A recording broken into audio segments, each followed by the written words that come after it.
Le site du complexe industriel avicole de Tori du groupe CDPI Agri-SACH s'étend sur 25 hectares. Le 2 mai 2009, le président Boni Yayi et les membres du gouvernement étaient venus assister à l'ouverture du complexe. Ce dimanche 21 avril, le chef de l'État est allé visiter une fois encore l'infrastructure, les différents poulaillers et l'usine de fabrication d'aliments aux volailles. Beaucoup de milliards ont été investis dans le complexe pour en faire une infrastructure de référence. Tout le système d'alimentation des volailles en Provence et en eau est automatisé. Idem pour la collecte des eaux.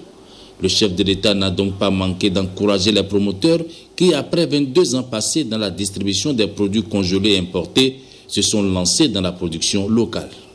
Permettez-moi d'entrer de jeu, de dire au président de la République toute mon émotion et l'émotion de tout le groupe CDPI Agri-SACH en le recevant aujourd'hui sur nos terres à Tori du complexe industriel avicole que nous essayons de bâtir ici, parce qu'à travers lui nous recevons tout le Bénin et j'avoue que nos épaules sont trop frêles pour recevoir tout le Bénin sur ce site, que ce n'est rien d'autre que la grâce de Dieu et nous lui sommes profondément reconnaissant. En plus, pas une belle pluie annonciatrice de belles choses. Absolument. Donc, le président a béni et Dieu a entendu. Et ce que nous faisons ici ne peut que grandir, il a dit.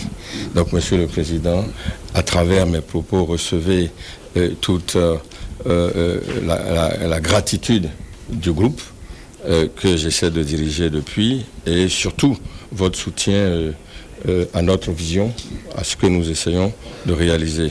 Oui, nous avons montré au président pour lui rappeler qu'il y a 4 ans, en mai 2009, il est venu inaugurer notre site de Tori. Et ce jour aussi est mémorable, nous reste encore dans le cœur comme une grande émotion, puisque tout le gouvernement était là, et ce n'était rien d'autre que la reconnaissance du chemin qu'on a choisi, à savoir le président et son gouvernement nous rassuraient que c'est le bon chemin, qu'il faut produire au Bénin. Et à la suite, nous avons eu la décoration qui a conforté justement notre position au Bénin en tant qu'entrepreneur dans des activités de production. Donc nous avons essayé de revoir ce parcours-là, parce que si vous vous souvenez, il y a 4 ans, le président a dû se mettre dans les mêmes tenues de l'éleveur. Comme vous le savez, il est agriculteur à la fois, il est développeur à la fois, il est dans les champs et nous sommes aujourd'hui heureux de le voir dans nos poulaillers. Donc, une fois encore, il a remis cette tenue d'éleveur et nous avons visité nos poulaillers, notre usine de fabrication d'aliments et nous avons vu nos locaux administratifs et là, nous sommes dans un endroit du site que nous appelons la zone VIP. La zone VIP, c'est là où nous recevons nos hôtes qui veulent rester ici, et le président et nos hôtes plus indiqués, puisque nous représentons tout le Bénin. Alors, de quoi avons-nous parlé? Nous avons parlé essentiellement du chemin. Ce n'est pas facile d'entreprendre dans l'industrie au Bénin, mais c'est passionnant. Ça permet justement d'avoir non seulement de la vision à concrétiser, mais surtout de drainer du monde. Donc il y a une équipe à conduire, il y a de l'espoir à mettre dans le cœur des hommes, des femmes, il y a de l'espérance dans lequel il faut rentrer pour dire que oui, c'est des hommes du Bénin, c'est des femmes du Bénin qui vont construire le Bénin par leur travail et par la justesse de leur choix en ce qui concerne les domaines d'entreprise ou les domaines d'investigation ou d'investissement que nous choisissons. Donc nous avons évoqué un certain nombre de préoccupations qui sont liées justement au tâtonnement qu'on a connu. Vous savez, toute activité qui démarre connaît des tâtonnements. C'est comme un enfant qui apprend à marcher.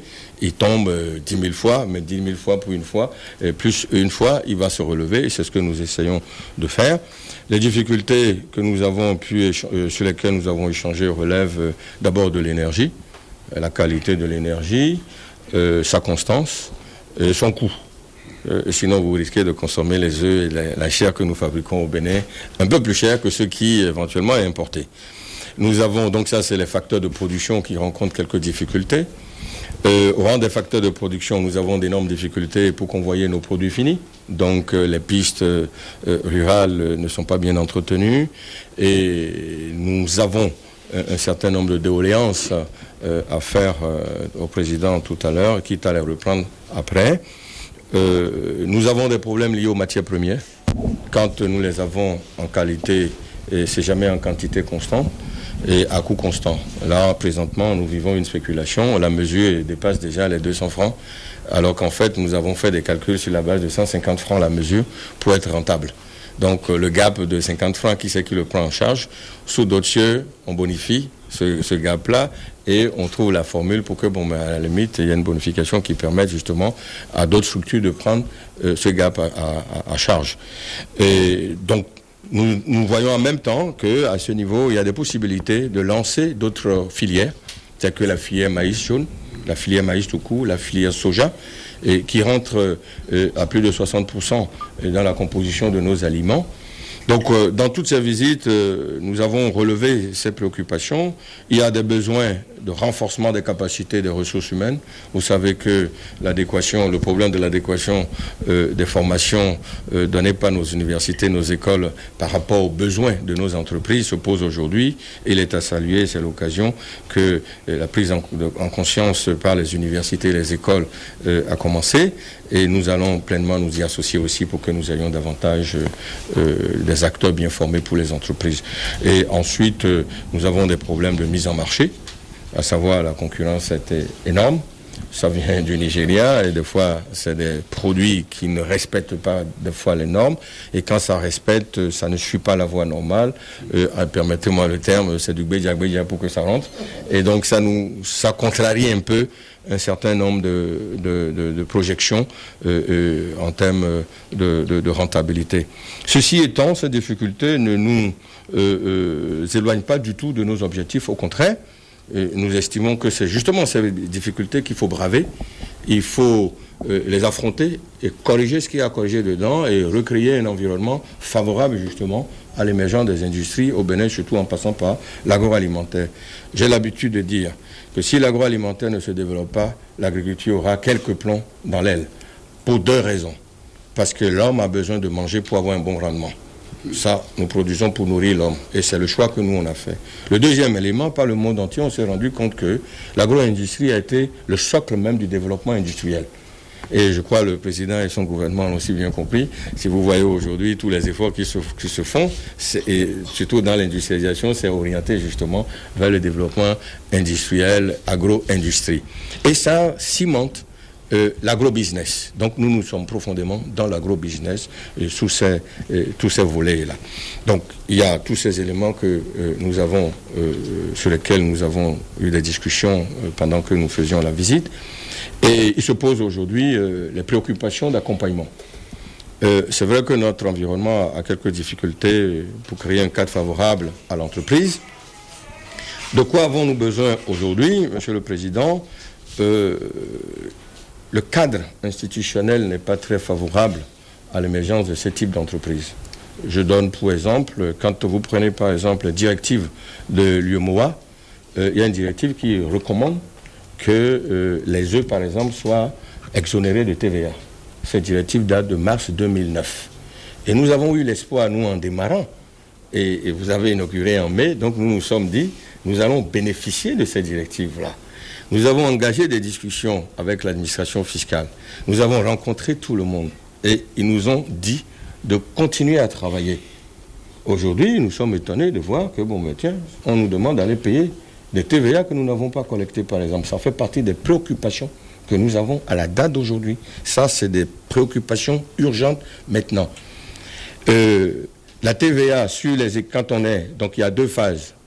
L'investissement et l'exploitation. J'ai parlé un peu de l'exploitation par rapport à la TVA non collectée qu'on nous demande de payer, alors qu'on a eu à discuter là-dessus pendant ces années. Il y a eu des actions de plaidoyer qui sont en cours et toute l'administration le sait. Nous ne comprenons pas pourquoi aujourd'hui on revient là-dessus. La deuxième préoccupation par rapport à ce point-là, c'est que parce que nous, on est formel, on nous demande de payer et de payer des collectes qu'on n'a pas pu faire. Mais tous les éleveurs qui sont dans l'informel, on ne les inquiète pas, on ne leur dit rien du tout. Alors, la seule chose qui nous revient, est-ce que nous devons continuer l'investissement au Bénin sous cet angle-là, ou nous devons trouver une plateforme de discussion qui permet de dire nous appliquons les directives et nous souhaitons, Monsieur le Président, que ces directives-là soient prises rapidement en compte au Bénin et que nous puissions justement donner à coût raisonnable des œufs et de la viande à nos populations et à la population de la sous-région. Il y a aussi la voie des desserts. Quand nous produisons, pour amener les œufs à Cotonou, c'est la croix et la bannière. Nos œufs subissent beaucoup de fissures qu'on ne voit pas toujours, mais vous avez quand même des micro-fissures qui ne sont pas de nature à garder dans les meilleures conditions le produit que nous avons sorti. Quand vous prenez par exemple Tori, Révier, Ouedo, Calavi, c'est la croix et la bannière. Et donc nous voulons souhaiter que la voie qui est lancée Paou, Tori, Alada, il y a un embranchement qui va vers la gare, à un moment donné, qui est en Y. Cette petite partie n'est pas prise en compte. Donc, nous nous mettons pratiquement à vos pieds avec toutes les populations de Tori pour que cette partie-là puisse être prise en compte pour conduire justement le bitumage jusqu'à la gare. Ce serait très bien pour ce que nous sommes en train de faire, Monsieur le Président. Il y a d'autres points sur lesquels nous allons vous adresser en sentant toutes nos doléances qui devraient nous permettre d'avoir l'accompagnement qu'il faut. Je voudrais juste rebondir sur le plan stratégique de relance du secteur agricole que nous avons beaucoup apprécié dans notre groupe et nous avons retenu un certain nombre d'éléments, à savoir il y a 13 filières agricoles qui sont développées et en la matière de l'élevage de l'aviculture. Donc nous souhaitons que l'aviculture, à la limite, soit l'élément fondamental pris en compte par la politique du Bénin en termes de production de protéines animales. Deuxième élément, nous souhaitons à ce niveau que bientôt vous recevez les aviculteurs béninois du Bénin. Si vous vous souvenez, nous avons fait cette demande à la table ronde qu'ils souhaitent le milliard de l'aviculture. Ils souhaitent vous rencontrer pour vous le dire de vive voix, qu'ils font des efforts, qu'ils voudraient que vous voyiez ces efforts-là. Il y en a qui ont vendu leur culotte pour qu'il y ait toujours des œufs et ils commencent à être essoufflés. Et il serait intéressant que la politique globale du développement du Bénin puisse mettre l'accent sur l'aviculture, qui est un élément qui booste la croissance, qui booste le PIB de notre pays, parce que ça s'est fait ailleurs. Voilà, Monsieur le Président, globalement, chers amis, les préoccupations qui sont les nôtres, en mettant au centre de ces préoccupations la sécurité alimentaire. Nous travaillons pour la sécurité alimentaire, nourrir correctement la population béninoise. C'est pour ça que nous sommes partis dans une démarche de métamorphose, à savoir nous étions importateurs et nous sommes en train de nous changer progressivement en nous densifiant dans la production locale. Et c'est à cela que nous avions fait appel à Proparco, nous avons fait appel à Bio, et donc ce consortium a été mis en place et qui, comme vous le savez, c'est une institution de financement du développement. Ils ont accepté d'accompagner le développement dans la phase où nous sommes aujourd'hui de nos entreprises et surtout par rapport à l'esprit que nous dégageons, à savoir tout développement commence par la base, commence par nous-mêmes, commence par les Béninois et surtout ça commence déjà par ce que nous devons nous donner à manger. Donc voilà, Monsieur le Président, nos souhaits sont là. Nous souhaitons avoir donc cette audience, que vous puissiez recevoir tous les aviculteurs du Bénin et que nous puissions échanger vraiment sur les préoccupations, les accompagnements. Et là, nous vous dirons en ce moment-là quelles sont les dispositions que l'UNAP Bénin, qui est l'Union nationale des agriculteurs professionnels du Bénin, ont mises en place. Et surtout que nous avons créé une fêtière il n'y a pas longtemps qui s'appelle l'Interprofession Avicole du Bénin. Donc, nous souhaitons sincèrement que vous puissiez nous recevoir. Voilà, Monsieur le Président, ce que nous avons à dire à nos amis les journalistes et vous remercier une fois encore au nom de toute l'équipe du groupe CDPA AgriSage, de toutes les femmes du groupe, de tous les hommes du groupe et surtout de nos partenaires qui ont accepté de nous accompagner. Vous savez ce qu'ils sont, ce qu'ils valent sur l'échiquier international et vous rassurer que nous, notre vocation, c'est de développer le Bénin, c'est de participer, en tout cas à notre petit niveau, à développer le Bénin. Vous pouvez compter sur toute l'équipe, les hommes, les femmes qui sont ici, afin que nous puissions évoluer normalement. Madame Sachivi qui est là et qui, vous l'avez dit tout à l'heure, derrière des hommes, il y a toujours de grandes femmes. et avec sa modestie habituelle, elle a dit, mais non, je ne suis qu'une petite femme. Et vous lui avez rappelé qu'elle est une grande femme. Merci aussi pour ses compliments. Elle est là, toujours disposée à accompagner l'exploitation, être dans l'opérationnel, et les équipes qui sont là, d'autres sont en mission. Tout ce monde-là prie pour que le Bénin se porte davantage mieux, que nous puissions tous retrouver une bonne convergence, que nous travaillons pour le développement du pays. En tout cas, nous avons fait le choix, nous, de créer à partir du Bénin et pour émerveiller le monde. Voilà, Monsieur le Président, notre message à tout le monde. Merci pour votre visite. Je dis, derrière les grands hommes, il y a toujours les grandes femmes. Je suis ici, je crois, 4 ans après mon passage dans cette unité qui était à ses premiers pas au nom de la République. Et je suis venu constater qu'en réalité, le projet a grandi. Je salue son humilité, puisqu'il a su répondre à un certain nombre de questions que j'ai eu à lui poser sur les fondamentaux d'une entreprise. Il m'en suis réjoui pour la simple raison que d'ailleurs, je crois que mon passage n'est pas neutre. Je suis venu où ce passage intervient au lendemain où le peuple béninois a noté que la performance du groupe Agri-SACH est reconnue sur le plan international par cette assistance, ce concours qu'octroie, je crois, ce groupe Proparco Bio, disons Agri-SACH. Je crois un montant de l'ordre de 8 milliards, combien? Près de 7 milliards. Bon, c'est déjà important. Même si c'est un franc, le fait que Proparco, disons, puisse accepter de vous octroyer cette assistance, est un message très fort. Je le dis parce que c'est Proparco, un excellent partenaire du groupe de l'AFD, Agence française de développement, que je connais très bien au moment où vous m'avez offert l'occasion de représenter le Bénin, notre pays, à la tête de la Banque ouest africaine de développement. Nous avons conçu, jeté les bases d'un partenariat stratégique avec le groupe qui est aujourd'hui, sauf erreur de ma part, je suis convaincu que les acquis ont été préservés et renforcés après mon départ. C'est un groupe qui est aujourd'hui le premier, du point de vue aujourd'hui du partenaire technique, financier et, comment dirais-je, de la Banque ouest africaine de développement. Sans compter ce que Proparco fait, non seulement dans la sous-région, mais encore sur le continent et dans le monde. Donc, mon arrivée vient à point nommé. C'est une reconnaissance, Madame Sastivi. Je suis venu vous présenter les félicitations du peuple béninois. À vous-même, à Jean-Baptiste, à tout le personnel. C'est un message d'encouragement que je vous passe. Nous voudrions savoir pouvoir compter sur vous comme on l'a fait dans le passé.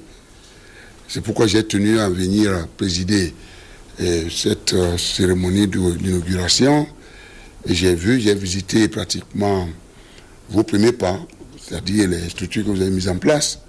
Et j'ai vu que non seulement vous avez su les préserver, les conserver, mais encore les améliorer. Donc avec cette assistance de Proparco, vous me donnez un signal fort, non seulement à moi, mais au peuple béninois, à la sous-région, mais pourquoi pas, humilité à part, le continent, qu'au Bénin, il y a, disons, cette industrie agro-avicole qui pratiquement existe et qui entend se faire, disons, parler d'elle-même, je crois, et rehausser naturellement la cote du Bénin en matière de puissance, en qualité, disons, ou dans sa quête de la puissance agricole. Donc voilà ce que je tenais à passer. J'ai écouté, je crois, le message 5 sur 5. Nous avons arrêté une démarche à la suite, disons, de cette rencontre avec le monde des affaires du Bénin. Et en réalité, le message fort que nous avons lancé, c'est non seulement à l'endroit de ce monde des affaires du Bénin, mais encore à l'endroit de du monde des affaires, disons, du reste du monde. Et dire que, à vrai dire, nous sommes absolument reconnaissants que la prospérité ne peut pas se concevoir en dehors de ce monde des affaires. Nous avons mis en place le comité paritaire qui a travaillé, probablement lundi ou mercredi au plus tard, le gouvernement va réceptionner officiellement cela. Et je demeure persuadé que les éléments ou le cri du cœur exprimé par votre groupe figurent, disons, dans le cahier des charges qui nous sera transmis. Mais d'ores et déjà, je dois vous dire que ce sont des questions auxquelles nous devons répondre, et favorablement. Nous avons pris bonne note, et ensemble, nous sommes convaincus que nous allons pouvoir y trouver une solution appropriée, puisque vous êtes né un jour, vous avez appris à grandir convenablement, et avec ce label international, eh bien, vous nous avez prouvé que vous voulez grandir davantage pour alimenter le Bénin de demain, le Bénin émergent qui constitue aujourd'hui notre vision et notre point de mire. Donc, la rencontre avec les agriculteurs, là, je crois que je viens alimenter mon sport. Hein? Si vous êtes d'accord, on pourrait se voir ce soir. Vous savez très bien. Mais je sais qu'il y a quelques précautions à prendre. Mais pour vous dire que je suis disponible. Et à tout moment, même à 3 h du matin, eh bien, si vous êtes prêts, je suis prêt. Donc, et le gouvernement est prêt. Est-ce que vous voyez? Donc, la question de la TVA, et la question de... Vous avez parlé des problèmes liés à l'énergie. D'abord, la TVA, le Bénin a toujours été un des meilleurs élèves de la commission de l'UEMOA, c'est-à-dire de notre espace unifié. La commission, c'est l'organe exécutif de l'UEMOA. C'est un espace que nous avons souhaité, que nous avons voulu, qui est en construction et qui fait partie, à mon avis, des meilleurs du continent. Du point de vue de l'unification, de la mutualisation de nos forces pour aller à la prospérité de nos peuples. Et le Bénin n'a jamais été, moi j'ai eu à assister, en ma qualité de président, ancien président, disons, de la Banque ouest africaine de développement, qui est une institution. Donc, j'ai eu à siéger, et comme le Bénin aussi siège, au Conseil des ministres, qui pratiquement constitue l'organe de mise en œuvre des décisions de la conférence des chefs d'État. Lorsqu'on fait le bilan, le Bénin a toujours été un bon élève. Donc, alors je crois que c'est la première fois que j'apprends ce problème sur, disons, la TVA, sur les jeux. Donc, je n'ai pas tombé dans l'oreille des sourds. Et je crois que vous en aurez les échos très bientôt.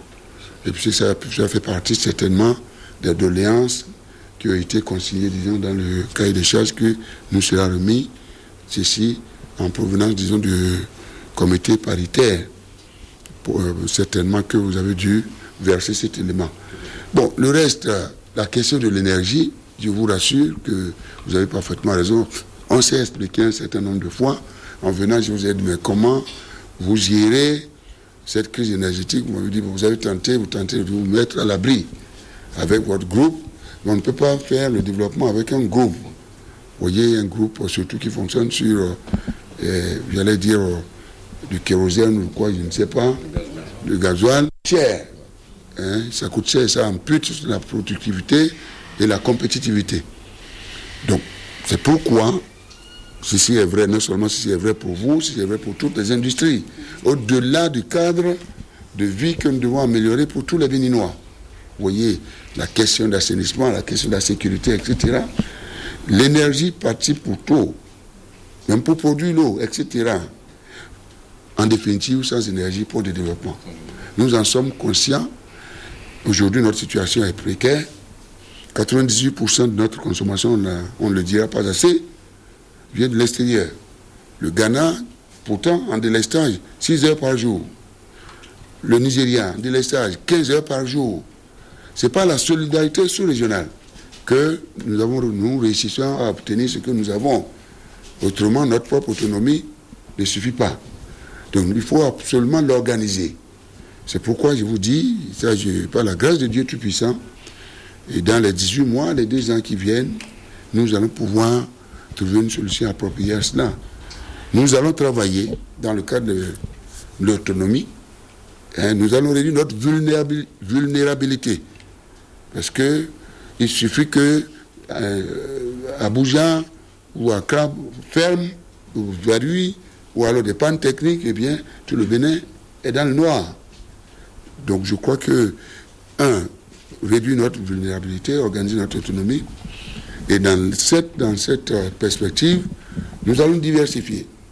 Nous avons l'hydroélectricité, les pays de ce monde entier recourent à cela. Je fais partie d'ailleurs, je suis de ma part, je ne suis pas un spécialiste, et j'allais dire de ce que nous appelons la catégorie d'énergie renouvelable. Vous voyez, au-delà des fossiles.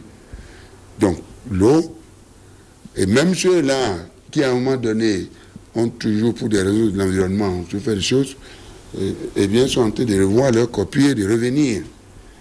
À Djarala, aujourd'hui, je crois pas plus qu'hier, à 2 heures du matin, j'ai eu à parler à certains des ministres qui sont en ce moment en train de négocier avec les institutions de Bretton Woods, où la Banque mondiale nous dit d'aller vite pour Djarala. Alors je vous parle.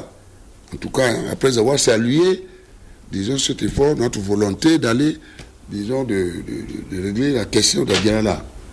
Et je crois que avec le partenariat turc, nous allons pouvoir faire 300 mégawatts et sans que, sous forme de BOT, l'essentiel est que nous puissions, ce qu'on nous demande, la garantie souveraine, et je crois, et puis essayer de rassurer le promoteur qui veut exécuter, disons, cet ouvrage en 15 ans, c'est-à-dire pour qu'il soit remboursé après 15 ans, avec un taux d'intérêt de 1,5%. Nous n'avons pas encore, j'allais dire, mis en place tout le schéma de financement. Vous voyez, à côté de ça, il y a l'appui que l'État turc nous a accordé, apporté 300 millions de $. Nous allons voir comment nous allons groupiller tout ça. D'ici une semaine, les ministres seront en Turquie pour revoir tout ça. Les Iraniens qui sont venus, on leur a demandé l'équivalent de 200 mégawatts et ils sont d'accord. Pour cette fois-ci, sur un thème de turbine à gaz. Le Ghana, le président ghanéen va arriver bientôt, puisque aujourd'hui le Ghana devient un des premiers producteurs de gaz.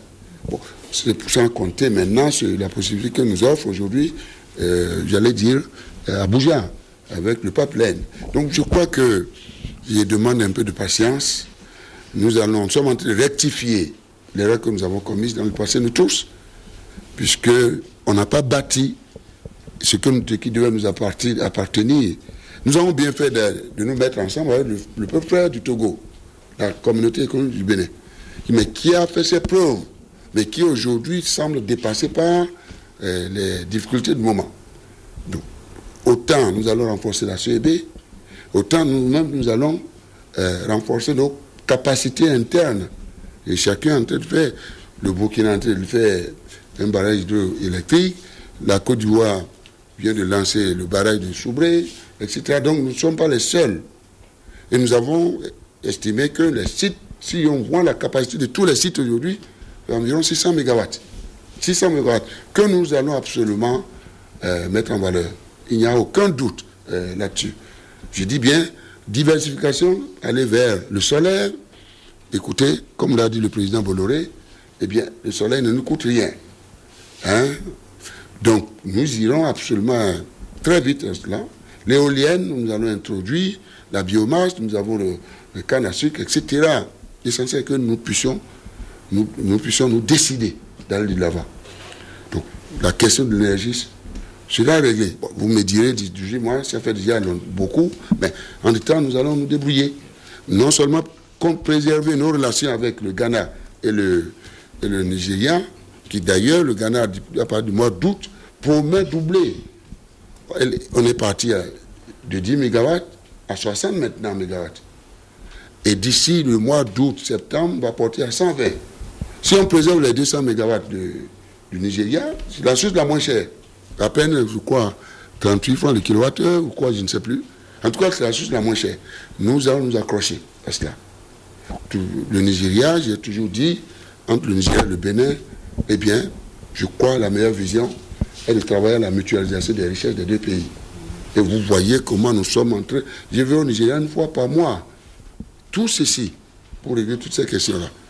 Donc voilà ce que je voulais vous dire au sujet de l'énergie, sans compter, ça, je ne vais pas le cacher, des traces, des indices qu'on nous signale dans nos côtes, en termes de gaz. Mais si Dieu le Père Céleste nous exauce, le plus tôt que possible, je crois que toutes vos souffrances seront soulagées, monsieur le PDG. Alors, quel autre problème? Je ne vais pas détailler tout ce que vous avez évoqué, les pistes rurales, etc. Tout ce que vous avez dit, retenez que ce n'est pas tombé dans l'oreille de sourd. J'ai une mémoire encore qui tient. Vous voyez, en dépit de mon âge avancé. Mais vous voyez, donc c'est pour, voilà, je dis ça. Mais nous allons gérer cela, non seulement en tenant compte vraiment de vos préoccupations, puisque vous êtes une branche importante lorsqu'on parle d'une croissance de 5,4%, mais vous y avez contribué. Il faut qu'on soit d'accord. La preuve, vous recrutez, vous êtes un employé, 100 Béninois, c'est mes compatriotes. Hein? Et derrière, ben vous avez, comment dirais-je, des ménages, c'est toute une famille. Nous sommes en Afrique. Donc merci pour ça. Si aujourd'hui, vous les lâchez, ça veut dire que vous décidez de me déstabiliser. Donc je vous connais très bien. Absolument. Donc, je vous félicite. Tout ce que vous avez comme potentiel, 100 000 poules, alors là, en pointe, 50%, voilà, donc c'est déjà beaucoup. Et vous m'avez donné l'assurance d'ailleurs que du point de vue des intrants, la matière première, la plupart viennent du Bénin. C'est produit par les Béninois. C'est déjà une bonne chose. Vous transformez en réalité. Beaucoup plus de valeur ajoutée. Et vous-même, vous m'avez donné la sécurité que vous allez vous y impliquer vous-même. Produit en amont. Et je lui ai promis, d'ailleurs, je dis le premier tracteur qui va sortir de Ouidah dans 10 mois, eh bien, sorti de l'usine chaud, eh bien, ça viendra ici. Je termine en disant qu'en réalité, nous ne sommes pas dans tous les domaines. J'ai décidé, je suis allé il y a 2 dimanches pour voir la cimenterie de Massé. 1 200 000 tonnes. À la pointe, près d'1 million d'emplois créés. Plus de 200 milliards d'investissements. C'est beaucoup. Je suis allé à la Béninoise, la dernière fois, et j'ai fait d'une pierre deux coups. En disant, parce que c'est un groupe qui travaille depuis la privatisation, et qui participe pour près d'une trentaine de milliards de finances publiques, en termes de contribution des finances publiques. Et au même moment, j'ai dit, mais écoutez, vous êtes en train de travailler, mais le rond-point, en attendant qu'on fasse, parce qu'il y a un projet d'échangeur au niveau de la Béninoise, réparez-moi ça. C'est un peu sale. Et il me dit, monsieur le Président, je lui en avais parlé. Il me dit, Président, franchement parlant, on est prêt. Vous avez vu, bientôt, d'ici quelques mois, 2 mois, 3 mois, je crois que ça va changer de visage en attendant que nous bouclions maintenant nos démarches pour un échangeur, pour que Cotonou présente encore un nouveau visage. Est-ce que vous voyez la fluidité, disons, de la circulation? En fait, ils m'ont promis également, puisque je leur ai dit, la sécurité des Béninois me préoccupe énormément. J'ai besoin de 5 véhicules pick-up. Lorsqu'ils ont transmis le message à leur PDG, Castel, il est très africain, plus africain que moi-même d'ailleurs. Mais il dit au président de lui envoyer, d'envoyer son commandement militaire, eh bien, le groupe Castel va offrir plus que ça, puisqu'il s'agit de la sécurité des Béninois. Je crois, vous-même, vous avez, lorsque j'ai demandé comment régler la question de la sécurité, vous allez, Madame la Présidente, parce que ce que femme veut, c'est ce que Dieu veut. Hein, le message doit être direct. Je préfère me tourner vers la droite. Hein, je sais que la droite est beaucoup plus disponible. En tout cas, beaucoup plus sage. Alors, donc, élever un peu les murs. Nous allons renforcer la sécurité à tous les niveaux. Et vous avez vu, ça, je vous promets cela. Enfin, à l'endroit de nos partenaires, Proparco, je crois, vous transmettrez mes remerciements au directeur général et surtout au directeur général de l'AFD. Donc, je crois, nous sommes très reconnaissants de ce geste. Je suis venu vous dire, puis je vous connais, vous me connaissez, parce que vous êtes un peu jeune, au moment où j'étais de l'autre côté. Mais vous avez entendu parler de Yaya Boni, certainement dans vos documents. Proparco pour nous est un excellent partenaire. Et je suis venu dire au peuple béninois, si je viens ici, au lendemain de cette signature-là, de ce partenariat, c'est pour dire, eh bien, le groupe Agri-SACH l'a mérité. C'est-à-dire que ne reçoit pas le concours de Proparco qui veut. Hein? Merci. Maintenant, vous avez signé, en termes d'engagement, je voudrais vous demander, disons, de dire à Proparco et à l'autre groupe, je crois, Bio, voilà, en termes de décaissement, ils en ont besoin. Autre chose est d'engager, autre chose est de décaisser. Ils ont besoin de fonds le plus rapidement que possible pour absolument aller, comment dirais-je, à la modernisation, de manière à ce que cette demande nationale de leurs produits soit nourrie. Parce que jusqu'ici, ils n'arrivent pas, m'a-t-il dit, à satisfaire toute la demande nationale. Est-ce que vous voyez?